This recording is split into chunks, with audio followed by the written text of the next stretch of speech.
E aí eles descobriram essa maravilha de manipular a taxa de câmbio em períodos de véspera de eleição para falsear um barateamento das coisas para ganhar a eleição. Foi o que o Lula fez. O Lula arrebentou o país criando esse conforto nacional consumista. Foi o Lula ou foi a Dilma no segundo mandato? Não, o Lula expandiu o consumo e criou um passivo externo monstruoso que fechou a conta miraculosamente porque os preços dos produtos brasileiros lá fora estavam bombando. Foi uma aposta que deu certo. Para ele, sim. Mas se a gente imaginar... O Brasil deu certo, não deu durante o período dele? Sim, mas é a mesma gente. É o mesmo partido, o mesmo ministro, a mesma pessoa. Ele dando as cartas e tal. Quebraram o país. Que é como se tu agora fosse o seguinte, eu vou começar a gastar por conta, esqueço minha dívida, vou começar a gastar por conta, e pelas tantas, tu perde a renda. Que é o que aconteceu. O Lula pegou o crédito, eu estou falando números para a gente discutir. 15% do PIB era o crédito no Brasil. O Lula expandiu para 55% do PIB. Que maravilha, todo mundo foi ao crediário. Aí é foda, porque alguém precisa pagar isso daí. Aí o que aconteceu? As pessoas perderam emprego, perderam a renda. Serasa, SPC, 65 milhões de pessoas.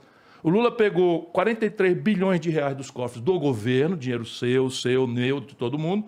43 bilhões de reais meteu no bolso dos conglomerados de educação privada do Brasil. São os maiores do mundo. Meteu no bolso dos caras e deixou no meio um estudante endividado, fiéis. Se gaba. Abrir vaga... Mas o ProUni foi legal. O ProUni também é dinheiro público. É dinheiro público. Fiscal. Mas quem... Por exemplo, eu me formei no ProUni. Não faz mal. Eu estou só lhe dizendo o seguinte, que não existe almoço de graça. Com certeza. Então é o seguinte, o que é que você se formou no ProUni? ProUni é uma boa iniciativa, mas o que era? A universidade é uma empresa que ganha dinheiro, que tem lucros astronômicos, boa parte delas, e deve impostos ao governo. Deve FGTS, deve não sei o que e tal. O que é que o Lula fez? Entregou os impostos que deviam ter ido para os cofres públicos para eles em troca de bolsa.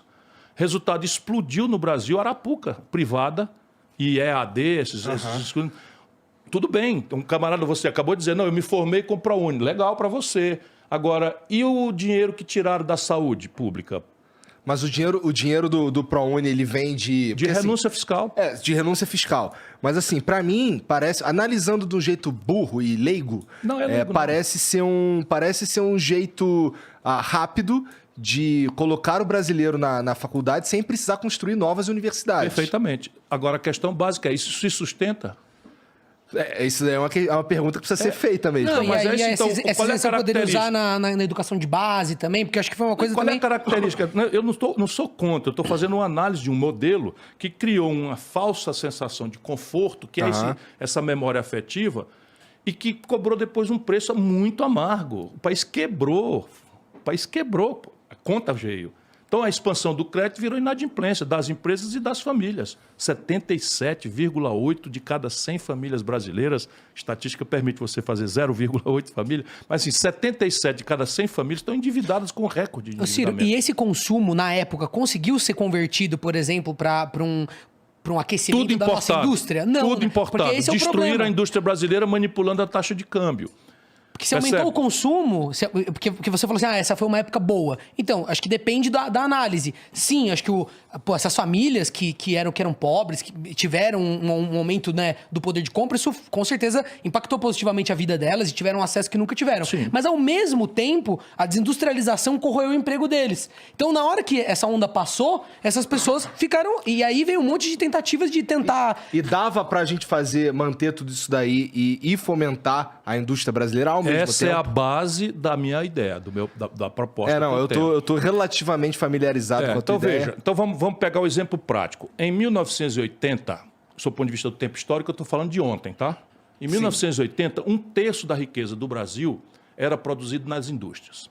Por que isso é importante? Porque a indústria paga os melhores salários, recolhe o maior volume de impostos para financiar boas políticas de segurança, de educação, de saúde, isso não é mentira, você dizer que vai fazer isso sem dizer de onde vem o dinheiro, e agrega valor na exportação para o estrangeiro, traz dólares para o país para pagar a conta daquilo que a gente não sabe fazer aqui dentro. Então, indústria é fundamental e a economia moderna do conhecimento, a economia digital, na verdade são serviços ultra sofisticados baseados na indústria. Então, sem essa indústria também você não dá o passo seguinte, que é a economia do conhecimento, do mundo digital, etc, etc. Você não dá esse passo se não tiver a base industrial aqui. Então, em 1980, um terço da riqueza do Brasil era industrial. Hoje caiu para 9%. Porra! Na data, em 1980, presta atenção, irmão, para você ver, porque um país é uma coisa para se administrar. Mas, assim, você falou que agora a gente caiu para 9%. 9%. Nós destruímos, a maior destruição. Tem um professor... Foi uma destruição da ou foram indústria outras brasileira. coisas que começaram a dar mais dinheiro? Não, a destruição. Eu vou te dar números para a gente espancar a insônia aí da turma. Tá. Então, veja, a China, nessa data, era 1/6 do Brasil. Só que a China já tinha 800 milhões de habitantes e o Brasil estava ali com 150 milhões de habitantes. Nós éramos muito mais ricos relativamente do que a China. Meu irmão, a China hoje está descambando para 20 vezes o Brasil. Quem está certo, eles ou nós? Foi destruição mesmo da indústria brasileira. Tem um estudo de um professor coreano que identifica como o maior episódio de destruição industrial da história do capitalismo mundial. O que precisa ser feito para destruir as empresas do Brasil? De novo, aquela história, câmbio, juros são as principais questões, sistema tributário. Deixa eu te dar o número. Quando você tem um câmbio manipulado, a proporção... Eu quero ver se eu acho um jeito de explicar. Para você é simples, eu quero ver para a gente subir a favela. Se o povo entender isso, a gente vira o jogo. Quando você não compra dólar, nós já entendemos isso, mas você compra pão, e pão é feito de trigo, o trigo o Brasil tem que trazer do estrangeiro, paga em dólar. Se o dólar está alto, o pão fica mais caro. O pão fica mais caro. O remédio é trazido do estrangeiro, fica mais caro. O celular fica mais caro, o game fica mais caro. E isso se traduz numa inflação. E aí vem uma inflação que não é de demanda, é de custo. Então, aumenta o coisa. E eles atiram com juros sem... Enfim, mas vamos voltar aqui.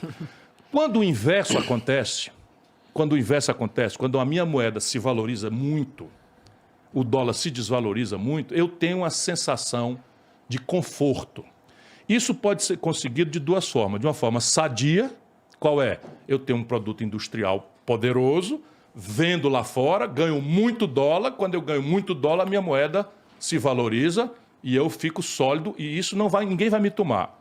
Ou eu faço o que eles estão fazendo. Eu boto o juro, de novo. Eu boto o juro lá em cima e aí pego o balanço de pagamento do país e uma montanha de dólar do estrangeiro, que eles chamam de capital motel, só para passar uma noite. No juro brasileiro, que é assim, o mundo lá o juro é negativo, ou seja, se você fosse um americano, você ia tomar dinheiro emprestado no banco e ia pagar 2% de juro ao ano. E no Brasil tu vai ganhar muito mais. Tu paga 50% de juro ao ano se for um credor de primeira linha. Certo? 50%. Mas se tu for no crédito pessoal, tu vai pagar 320% de juros. Isso é tão importante entender o fato de que quando eles aumentam a taxa de juros, com a prerrogativa de que vai vir investimento, vai vir dinheiro. E aí esse dinheiro não vem para abrir nada, não vem para abrir fábrica, nem loja, nem serviço, nem nada. Ele vem para especular no juro brasileiro overnight, ou seja, capital motel. Vem para cá, aplica e vai ganhando juro do Brasil e na hora que tem qualquer soluço, vai embora. E isso é o que explica porque que o Brasil vai e quebra. Tá certo? E o Lula, só para você ter uma ideia, o Lula tomou posse. O desastre desse modelo com o Fernando Henrique já tinha acontecido. A taxa de câmbio, se fosse em dezembro agora, passado, eu fiz o cálculo, mas isso não mudou muito não. Seria hoje R$ 9,20. Só para você ter uma ideia, hoje está R$ 4,80. A valor constante, se o Lula estivesse tomando posse em dezembro agora, a taxa de câmbio estaria R$ 9,20. 8 anos depois, já com a inflação dentro, ele entrega para Dilma 1,75. Ou seja, aloprou, a moeda brasileira se valorizou como nenhuma outra moeda do mundo. Por quê? Porque o Brasil aumentou a exportação, porque isso aqui. Não, juros altíssimos, capital motel aqui dentro. Artificialmente, nossa moeda se valorizou, todo mundo ficou mais barato sair de São Paulo para Miami do que ir para Fortaleza, todo mundo comprando no celular, todo mundo se endividando, não sei o que e tal. Veio a Dilma e quebrou. Mas calma, ao mesmo tempo disso... Que essa é a chave. Ao mesmo tempo disso, acontece um processo por causa da tributação, como ela é feita, e dos juros altos, das empresas e as indústrias irem se desfazendo. Sim, porque o juros está tão alto, vai passando os anos. Se o importado fica mais barato, o seu não compete. Você tem problemas, como ele está falando, sistema tributário caótico, que é o mesmo. E aí você tem aberrações. Aberrações assim, tipo, no mundo, você tributa mais progressivamente os ricos e menos os pobres. No Brasil é justamente o inverso. Hoje, no Brasil, sem que as pessoas saibam, uma cidadã diarista que está saindo da favela para cumprir uma jornada de trabalho aí, informal, sem carteira assinada, usa o celular, 40% da conta dela é imposto. E um super rico não paga nada. Não, e assim, é muito mais cruel também, porque assim, você está falando de uma conta de celular, mas comprar um shampoo, Sim. eu vou pagar o mesmo imposto que o cara que tá fudido pra caralho. Por isso que o mais eficiente seria a gente... Porque eu entendo que quando o imposto... Tem jeito essa porra? Claro que tem. Tem que ter, porque o que acontece? Já é feito em outros países, tá entendendo? Aí Essa questão de colocar o imposto muito no consumo, e aí depois na hora de tributar o lucro, que a gente não tributa das empresas, faz o quê? Até do ponto de vista de quem tá empreendendo, você fala assim, não, eu não vou ficar comprando computador, não vou ficar comprando... Eu não vou enriquecer o serviço que eu presto. Eu vou querer tirar tudo limpo, o máximo possível, sucateando o serviço, fazendo o mínimo. Porque daí eu tiro tudo limpo, e aí nisso não incide o imposto... Né? No lucro e eu vou embora com o meu dinheiro. Bom, é que assim, eu entendo esse pensamento. Não acho que. Eu espero que ele não seja tão comum quanto a gente tá fazendo parecer. É que é uma coisa inconsciente. Tecnicamente, essa é a grande chave do Brasil. Tecnicamente, não tem mistério. E eu chamo em meu socorro duas coisas que podem ser conferidas. Qualquer pessoa que esteja aí duvidando e tal. Porque normalmente as pessoas têm dúvida se é possível. Você acabou de dizer, tem jeito essa chibata? Tem jeito e tal? Tem. Tecnicamente, não tem muito mistério. De onde é que eu tiro essa segurança de parecer simples, uma coisa que não parece à maioria das pessoas tão simples? De duas coisas, a literatura, né? E as melhores práticas internacionais. Então, ao invés de eu inventar a roda... Mas e vontade política, aí vem o problema. O nosso problema é a política. De novo, o modelo de governança política. Com certeza, mas isso daí, assim, a gente não... É um problema que a gente não... Caralho, eu não acho que a gente vai mudar essa porra. Vamos dizer, vamos dizer que você ganha a eleição agora. Pronto. Não muda. Qual é a proposta? Muda. Não muda. Quer ver? Vou te dizer como. Não muda como. porque tu vai ter que enfrentar tanta gente lá, cara. Não tem problema. Deixa eu te dizer... A única coisa, eu acho que se o Ciro for eleito, como ele fica falando disso o tempo todo, no mínimo vai ter uma massa de pessoas, uma certa representatividade na sociedade. É o que eu tento acreditar. Porque esse é o pensamento... Se as pessoas não estiverem por dentro, eu tenho até uma pergunta sobre isso, que é a questão da esquerda e da esquerda. Eu sinto que a esquerda moderna, jovem brasileira, óbvio que não é todo mundo, mas é uma porcentagem dela, ela é muito estética, ela discute, a discussão da esquerda tá muito em pautas identitárias, são importantes e tudo, mas quando você quer discutir isso, eles fogem, ou eles não sabem, ou eles não se interessam, você tá entendendo? Enquanto que a direita jovem... Tô falando de uma galera que eu assisto no TikTok, inteligente, umas pessoas que leem e tal. Eu sinto que eles, por mais que estejam equivocados em algumas coisas, é uma sensação minha, queria até saber se é uma sensação sua. Correto. Eles são mais interessados nos problemas práticos, é o que eu vejo. Sim. Eu acompanho gente de esquerda e gente de direita, minha timeline é uma loucura. Sabe? É um retrato da democracia, porque tem de tudo. As pessoas de direita, elas estão falando, equivocadamente muitas vezes, eu acredito, mas estão querendo entender. Pô, mas por que o Brasil... O que tá acontecendo? Tô falando da juventude bem intencionada, né? Não dos... Então isso aí a gente jogando fora... Não. A gente jogando fora rótulos, por exemplo. É de direita, é fascista. Isso, eu tô falando disso. Eu tô baboseira completa. A esquerda, quando vai falar com o Ciro, eu vejo, eles nunca... E não é só com o Ciro, com qualquer coisa. Eu sinto que hoje em dia, é uma crítica minha, e eu não encontro pares muito pra falar, gente, a gente tem que ser uma esquerda consciente de saber que o problema do Brasil, tudo bem, é moral, é ético, tem a questão identitária que enfim, que é importante. Mas o Brasil tem outros problemas. Mas, gente, como que a esquerda não tá vocalizando o problema absurdo de ter uma elite vivendo de uma taxa de juros que não é praticada no planeta inteiro? Ah, não, mas a esquerda tá preocupada. Por quê? Porque isso... traz fama, porque isso é um papo muito mais palatável. É a minha opinião. Eu acho que isso atrai muito mais o público. Você tem lá uma base de jovens, você vai ficar explicando taxa de juros para o seu público? Não, você vai falar do que o público jovem vê nos filmes, vê representado, sabe, na cultura. Mas isso, Rolandinho, nós não devemos sofrer mais do que já estamos. Embora eu queira voltar na ideia de que é possível, tá certo? Mudar, eu tenho uma proposta objetiva, como todas as minhas, para ser criticada, julgada, mas, enfim. Mas isso é um fenômeno que acontece internacional. Quando morre o marxismo-leninismo como prática revolucionária, extingue-se a União Soviética, cai o Muro de Berlim, não é? Você tem uma desmoralização daquele manual do revolucionário, que bastava você aprender ali 4 slogans e você tinha uma segurança religiosa. Eu sou dessa geração. Eu era crítico, mas para ser crítico eu tinha que estudar. Eu tinha que ler Karl Marx, eu tinha que entender aquela porra difícil pra cacete, que é um livro difícil de entender e perguntar aos professores, para ser crítico. Porque era uma geração que era induzida aprofundar se tivesse interesse na pedida da militância. Hoje os caras não concordam, não lê e foda-se. E foda-se, e acabou, e pronto. Não tem gente que diz que a Terra é plana e acabou. Pronto. Esses são os tempos. Mas é o terraplanismo econômico. Mas eu só quero dizer o seguinte, então no mundo o que acontece? Cai isso e simultaneamente emerge no Oriente um produto industrial altamente tecnológico, também que era monopólio do Ocidente, do Atlântico Norte, Estados Unidos e Europa Ocidental. Só que esse produto europeu vinha onerado, porque ali era o teatro da Guerra Fria. Ali é que as ogivas nucleares estavam apontadas. Então está aí essa porcaria acontecendo de novo, que a Europa não aprende nunca. Estava ali. Então eles desenvolveram uma espécie de sincretismo entre o socialismo e o liberalismo, o capitalismo, que é a social-democracia, o welfare state. Para que esse welfare, o estado de bem-estar social, oferecesse equidade, que era o grande apelo ideal do socialismo, era, conciliando com a iniciativa privada, era preciso financiar isso. E esse financiamento ficou muito caro.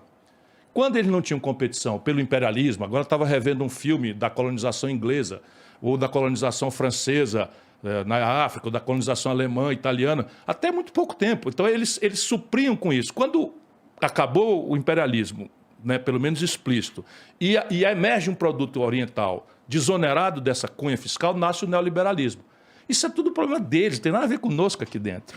Só que a esquerda brasileira, lê-se PT, tem um chefe que não lê, não estuda, não gosta de quem lê, nem gosta de quem estuda. Ele acha isso uma coisa deplorável. A visão de mundo do Lula é a apologia da ignorância. Isso é uma tragédia. E aí fica todo o pensamento acadêmico, os cientistas, os jovens, os intelectuais, etc., os artistas, todos replicando pelo ideário simbólico de um operário que veio retirante do sul, do Nordeste e tal, e o mundo foi mudando de forma sofisticada e a gente imitando, no melhor hipótese, isso que você está falando. De onde é que nasce isso? É da esquerda do Partido Democrata norte-americano, que não podem discutir mudanças estruturais no modelo, né? E então tem que dar um ideário para quem tem espírito de solidariedade com os mais fracos, os desvalidos. Então vem toda essa agenda identitária. Copiaram com casca e tudo, e aqui dentro colidiram com a moral popular de uma forma chocante. Ou seja, não existiria o Bolsonaro se não fosse esse grosseiro equívoco que está se repetindo. O Bolsonaro, se fosse julgado como um presidente, a inflação explodiu na mesa do pobre. Você não tem ideia, um quilo de carne de segunda está chegando perto de R$50. Ou se eu tenho ideia. Tem ideia, pô. Pois é, percebe? A população, 38 de cada 100 trabalhadores brasileiros estão ganhando menos do que o salário mínimo. E o salário mínimo brasileiro só perde em valor de compra para o da Venezuela. E a cesta básica em 1.100.